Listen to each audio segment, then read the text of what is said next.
Halo semuanya, selamat bergabung dengan mata kuliah pengantar akuntansi 1. Jadi melalui video ini kita akan mulai perkuliahan kita akan masuk ke materi yang pertama. Jadi untuk pertama-tama kita akan membahas mengenai pengantar dulu, masih pendahuluan mengenai akuntansi dan hal-hal yang berkaitan dengan akuntansi. Oke, saya mulai materinya. Yang pertama, apa itu akuntansi? Oke, jadi kita masuk ke materi. Kita mulai dari definisi. Di sini saya biar lebih gampang, saya sudah saya ada bikin 3 poin utama, yaitu dimulai dengan identifikasi, klasifikasi atau penggolongan, dan pelaporan atau reporting. Jadi, akuntansi ini adalah satu proses di mana kita memulai dengan mengidentifikasi transaksi yang terjadi. Nah, setelah kita mengidentifikasi, kita melakukan pencatatan, kita mau mengubah atau kita mengkonversi transaksi tersebut menjadi bahasa accounting atau kita sebut dengan jurnal. Jadi kita menjurnal, kita menggolongkan, kita meringkas. Jadi kalau kalian pernah mendengar ada istilahnya posting buku besar ya, seperti itulah. Jadi dimulai dengan identifikasi transaksi yang ada, kemudian kita catat, kita jurnal, kita golongkan sedemikian rupa hingga menjadi sebuah laporan keuangan. Nah, laporan keuangan inilah sampai kepada tahap reporting. Jadi, setelah laporan keuangan ini jadi, kita menganalisa laporan tersebut untuk kepentingan siapa? Untuk kepentingan perusahaan, kepentingannya manajemen. Ya, jadi ini definisi di luar sana banyak, semuanya ya kurang lebih sama lah. Jadi ini proses berawal dari transaksi, kita identifikasi, kita meringkas, kita menggolongkan hingga jadilah sebuah laporan keuangan yang bisa dibaca oleh pihak yang berkepentingan. Gitu. Nah, ini saya sajikan juga definisi menurut sumber lain atau referensi lain. Yang pertama adalah menurut Accounting Principles Board. Ini Dewan Prinsip Akuntansi di Amerika. Oke, definisinya adalah suatu kegiatan jasa yang berfungsi untuk menyediakan informasi kuantitatif, berarti berupa angka, terutama yang bersifat keuangan tentang entitas ekonomi. Entitas itu artinya perusahaan. Yang dimaksudkan agar berguna dalam pengambilan keputusan ekonomi, yaitu dalam membuat pilihan-pilihan yang logis di antara berbagai alternatif pilihan yang ada. Jadi, setelah laporan keuangan ini jadi, bukan hanya dipandengin, cuma diliatin, disimpan, tidak. Tapi dianalisa untuk pengambilan keputusan yang strategis, keputusan untuk masa depan perusahaan. Kemudian, definisi kedua, menurut American Accounting Association atau AAA, akuntansi adalah proses untuk mengidentifikasi, mengukur dan melaporkan ya, kurang lebih sama. Dan melaporkan informasi ekonomi untuk mendapatkan keputusan-keputusan yang tepat dari pengguna informasi. Gitu. Jadi, pada dasarnya masih sama, mengidentifikasi, mengukur, mencatat, melaporkan. Ya, jadi satu laporan digunakan untuk pengambilan keputusan. Jadi itu definisi dari akuntansi. Simpelnya, akuntansi ini kita mengkonversi dari yang suatu kejadian, satu peristiwa, kita konversi, kita tuangkan ke dalam bentuk tulisan, dalam bentuk angka, menjadi sebuah laporan. Jadi misalnya kita beli apa, kita jual apa. Nah, itu kan sebuah adalah transaksi. Kalau tidak kita tuangkan ke dalam tulisan, tidak kita catat, ya udah, kita taunya oh beli sekian, jual sekian. Mungkin besok-besok kita mulai kembali kita lupa. Gitu. Jadi dengan adanya akuntansi, kita mencatat semua hal tersebut ke dalam sebuah laporan, dituangkan sebagai angka, dalam angka. Nah, kita bisa lihat nih, oh kita beli bulan ini sekian ya total pembeliannya, berapa juta rupiah misalnya. Atau kita jual, oh omset kita sekian nih, berapa puluh juta rupiah, seperti itu. Jadi, setelah kita tahu ya kita bisa gunakan informasi tersebut untuk pengambilan keputusan. Oh, misalnya penjualan kita menurun nih, kita harus menggenjot omset kita lagi, penjualan kita lagi, dan sebagainya. Oke, saya lanjut. Nah, apa output atau hasil akhir dari proses akuntansi? Jadi dari satu siklus, kita mau ngapain sih untuk mempelajari akuntansi ini? Nah, outputnya atau hasil hasil keluarannya adalah sebuah laporan keuangan. Jadi laporan keuangan ini menggambarkan kondisi perekonomian atau kondisi keuangan, kondisi ekonomi sebuah perusahaan. Apakah perusahaan ini sehat, hartanya bagaimana, banyak utang nggak, apakah selalu menghasilkan laba atau malah rugi terus, malah buntung ujung-ujungnya. Ya, jadi seperti itu. Semua tergambar dalam laporan keuangan. Nah, jadi ini sekilas atau sebuah sejarah pendek aja mengenai akuntansi, karena kita pelajari sesuatu kita harus tahu dulu latar belakang dari ilmu ini atau dari akuntansi ini. Jadi akuntansi dimulai sejak manusia mengenal uang sebagai alat pembayaran dan membuat catatan. Mungkin kayak kita, mungkin kayak kalian lah, kalian nggak ngerti akuntansi nih. Tapi saya yakin kalian pernah. Oh, dalam bulan ini saya mau coba hitung nih. Saya punya pengeluaran kira-kira berapa ya? Saya punya pemasukan kira-kira berapa ya? Mulailah kalian mencatat, oh tanggal 1 saya dapat uang dari siapa? Misalnya dari hasil saya jualan. Oh tanggal 2 saya catat nih ada uang keluar untuk beli eh, persediaan saya untuk beli barang dan kemudian saya jual kembali. Stok lah ya, kita bisa bilang seperti itu. Oh tanggal 3 kita ada bayar nih, bayar sewa kantor, uang saya keluar sekian. Nah, dengan pencatatan seperti itu aja sudah dikatakan kita membukukan semua transaksi kita. Jadi secara tidak langsung kita sudah melakukan proses akuntansi. Cuman yang kita lakukan itu tidak gimana lengkap lah ya. Jadi masih pencatatan yang sangat-sangat sederhana dan biasanya dikatakan itu single entry. Nah, di awal kemunculannya, jadi akuntansi ini dimulai dengan cara pencatatan yaitu double entry bookkeeping. Jadi ada double, ada single dong. Jadi kalau double entry itulah yang kita pelajari di accounting. Mungkin kalau yang udah nggak asing, ada debit, ada kredit. Jadi ada yang namanya debit, ada yang namanya kredit. Nah itulah double entry. Jadi sekali kita mencatat sesuatu, ada dua pihak atau ada dua akun yang terkena imbas atau yang terpengaruh. Makanya kita jurnal nggak ada dong yang cuma debit doang, kreditnya nggak ada gitu. Nah, bagi yang belum paham, nantilah kita selama proses akan diajarkan juga ini debit kredit maksudnya seperti apa. Ya, jadi itulah double entry, ada debit, ada kredit. Nah, kalau single entry itu lebih berfokus kepada kas doang. Jadi, oh, uang keluar catat, uang masuk catat, untuk keperluan apa catat gitu. Oke. Jadi ini double entry. Nah, kalau ditanya Bapak akuntansi itu siapa? Bapak akuntansi itu adalah Luca Pacioli. Jadi beliaulah yang mencetuskan atau yang menemukan yang namanya double entry bookkeeping. Seperti itu.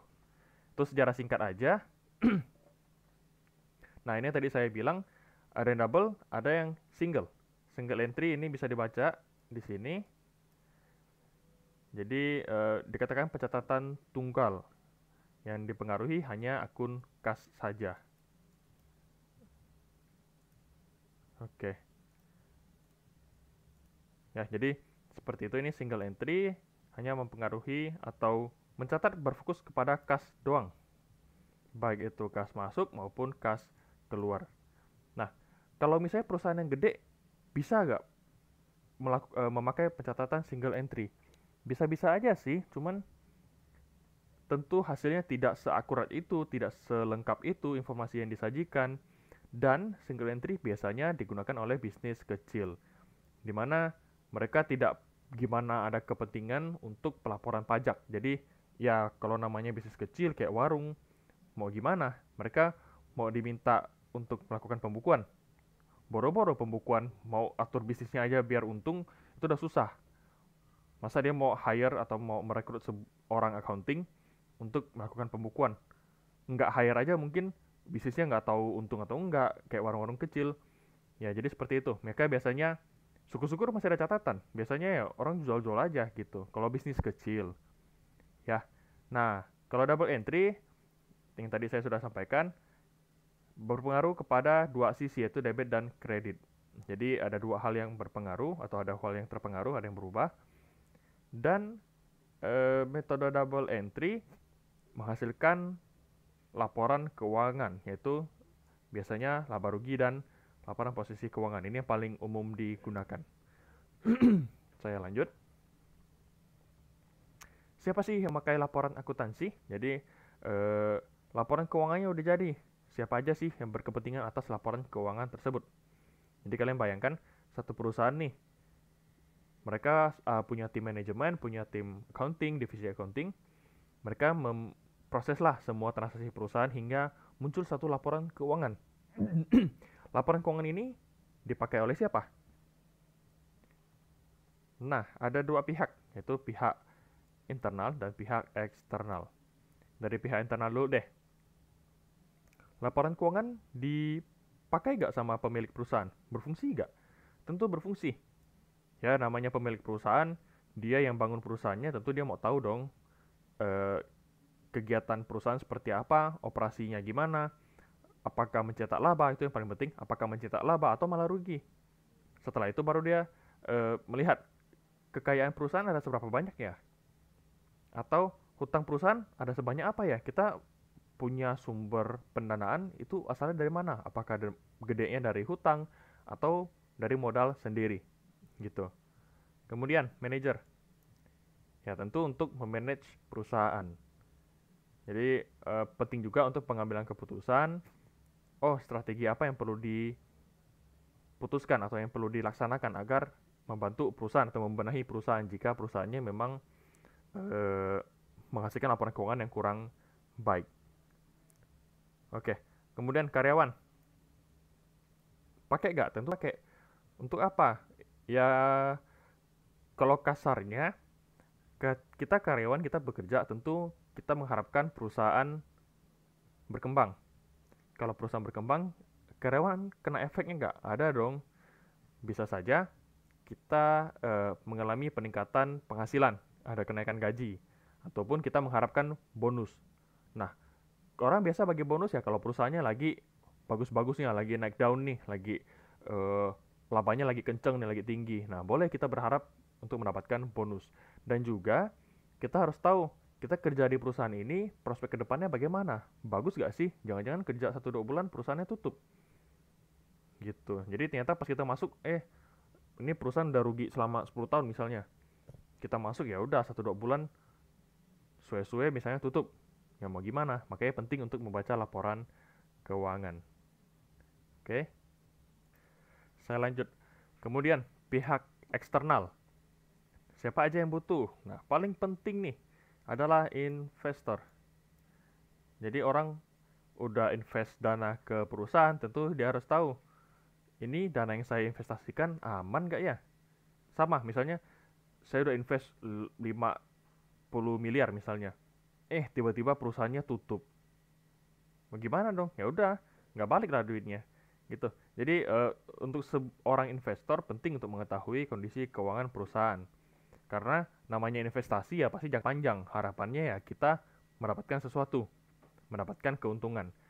Nah, kalau kita menginvestasikan dana kita di perusahaan yang kurang baik lah, atau yang performa keuangannya kurang oke, apa yang mau kita harapkan? Syukur-syukur dana kita balik. Padahal ya harapan investasi kita mendapatkan keuntungan.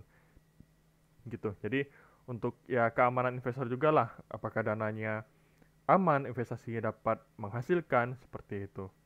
Kemudian supplier. Bagi supplier penting nggak? Tentu ada kepentingan tertentu juga. Supplier, dia misalnya menyuplai barang ke perusahaan.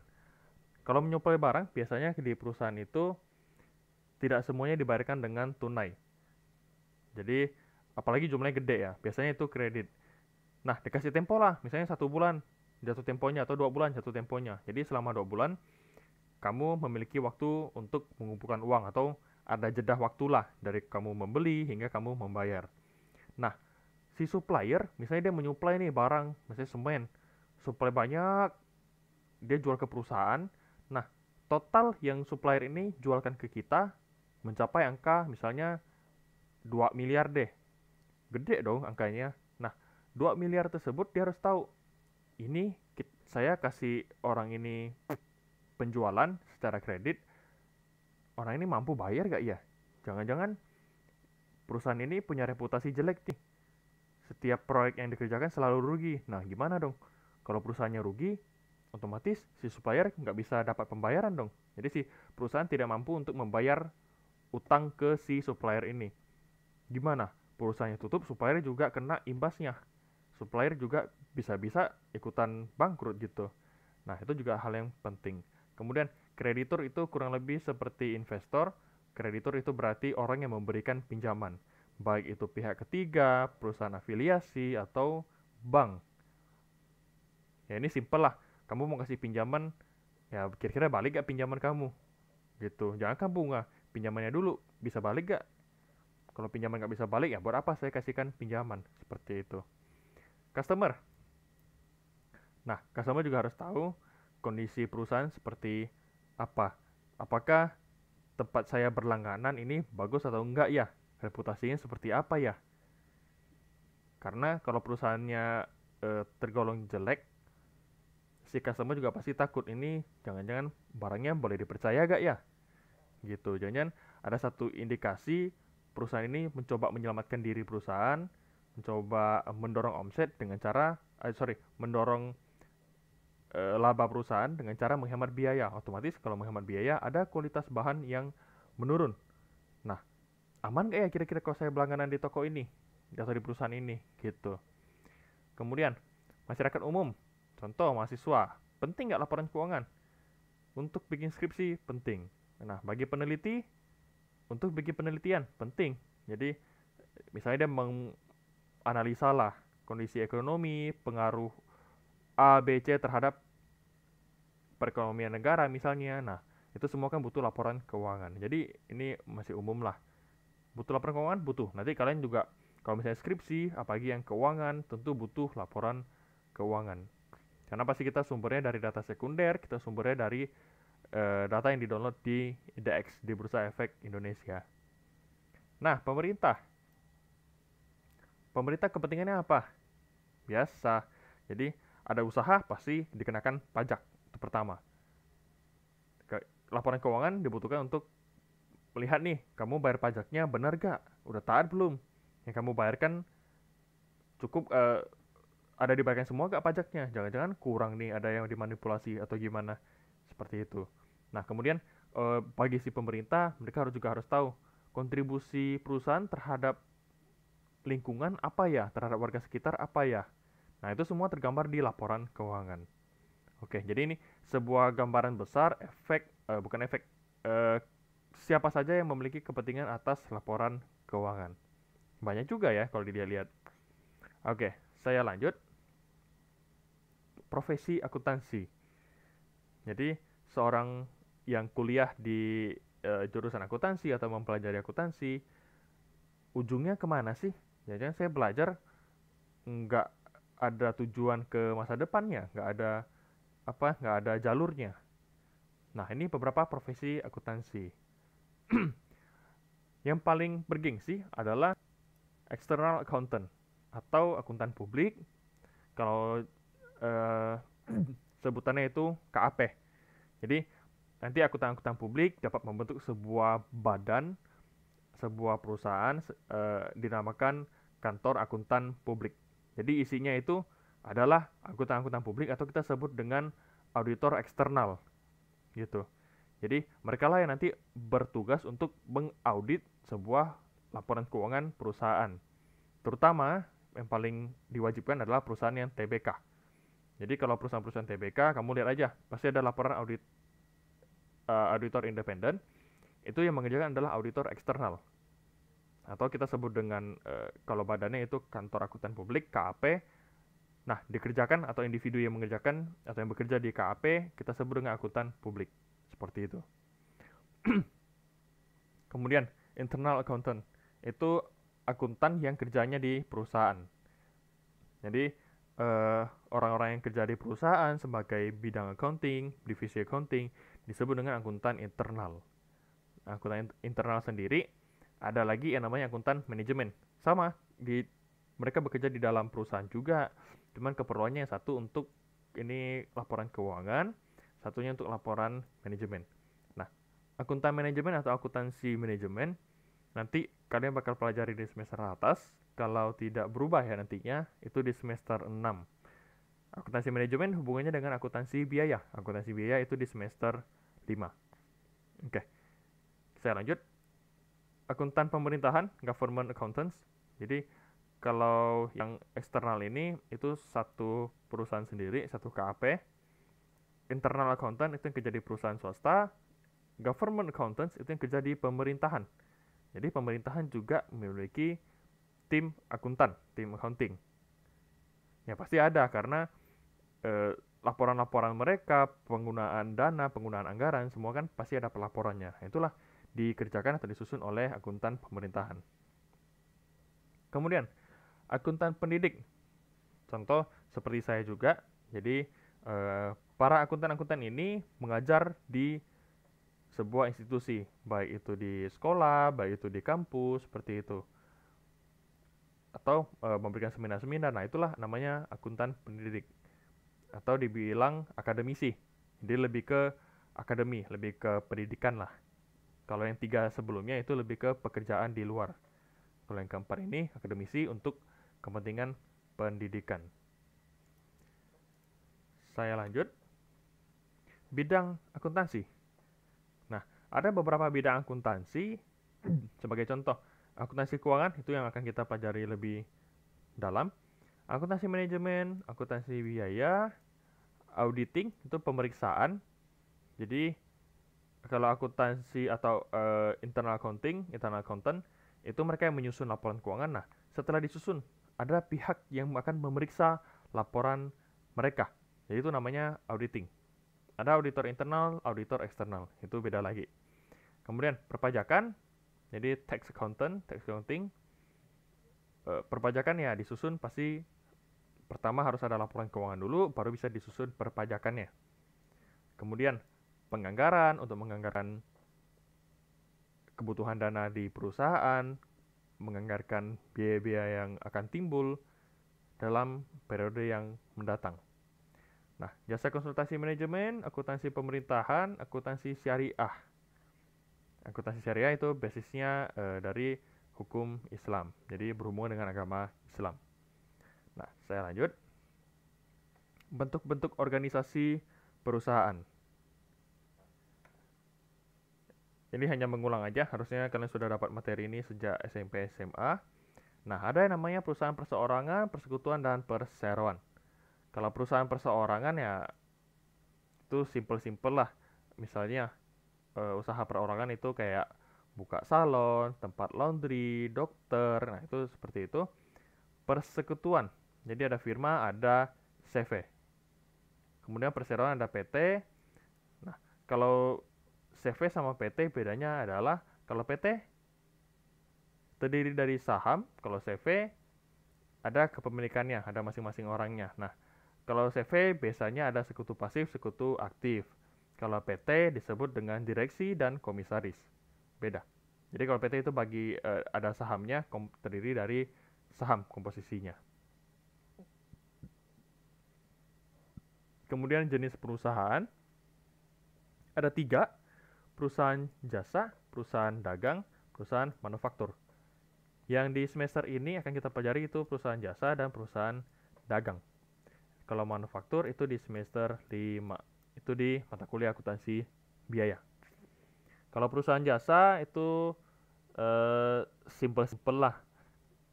Laporan laba ruginya juga lebih simple. Karena dia hanya penjualan jasa doang. Jadi dia memberikan jasa.